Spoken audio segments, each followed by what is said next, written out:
Assalamualaikum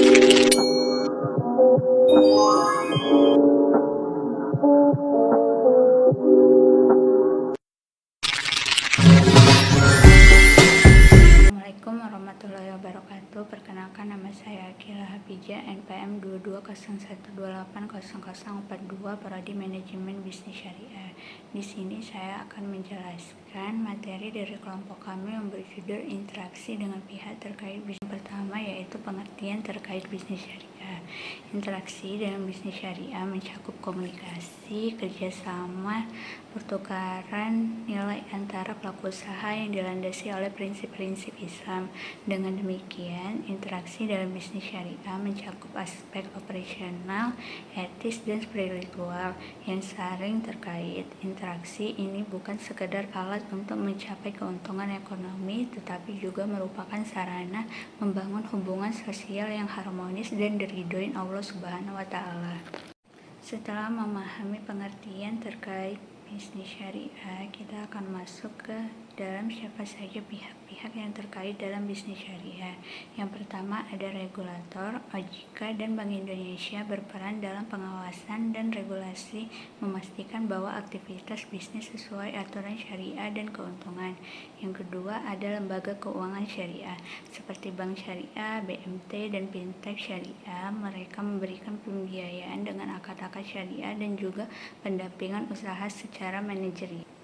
Yang ketiga ada mitra usaha dan konsumen. Mereka terdiri dari distributor, pemasok, hingga konsumen akhir yang bersama-sama membentuk rantai pasok.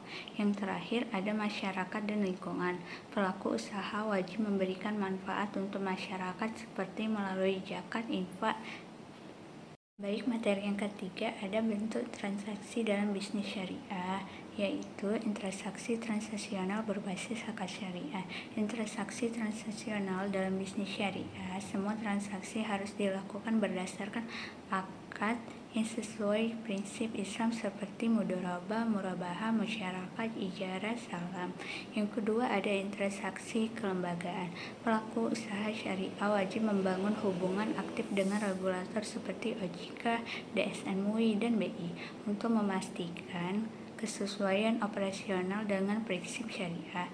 Yang ketiga ada Corporate Social Responsibility (CSR) syariah.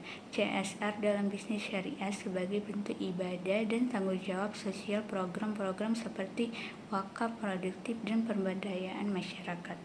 Materi keempat yaitu tantangan dalam transaksi bisnis syariah. Yang pertama, kurangnya pemahaman tentang prinsip syariah di kalangan pelaku usaha. Yang kedua, ketidaksesuaian praktik bisnis dengan fatwa DSN MUI. Yang ketiga, infrastruktur mendukung yang masih kurang memadai. Selanjutnya, manfaat interaksi yang baik dalam bisnis syariah yaitu meningkatkan kepercayaan publik. Hubungan yang dilandasi kejujuran dan transparansi meningkatkan tingkat kepercayaan masyarakat terhadap bisnis syariah. Selanjutnya, memberikan keberkahan dalam bisnis, menciptakan ekosistem bisnis yang adil, transparan, dan berkelanjutan. Yang terakhir yaitu mendorong loyalitas pelanggan, mendorong loyalitas konsumen, dan reputasi usaha yang kuat, layanan yang penuh integritas, keramahan, dan kepedulian terhadap pelanggan. Baik, yang terakhir ada kesimpulan dari interaksi dengan pihak terkait bisnis syariah. Interaksi dalam bisnis syariah merupakan suatu proses hubungan timbal balik antara pelaku usaha dengan berbagai pihak terkait yang berlandaskan prinsip-prinsip Islam. Bentuk interaksi dalam bisnis syariah beragam, mencakup transaksi berbasis akad syariah, komunikasi kelembagaan dengan regulator, hingga pelaksanaan tanggung jawab sesuai perusahaan CSR berbasis syariah. Meskipun demikian, dalam praktiknya masih terdapat berbagai tantangan seperti kurangnya pemahaman prinsip syariah, ketidaksesuaian praktik bisnis dengan fatwa DSN MUI, serta kurangnya infrastruktur pendukung. Baik, sekian presentasi dari saya. Maaf apabila ada kesalahan. Wabillahi taufiq wal hidayah. Wassalamualaikum warahmatullahi wabarakatuh.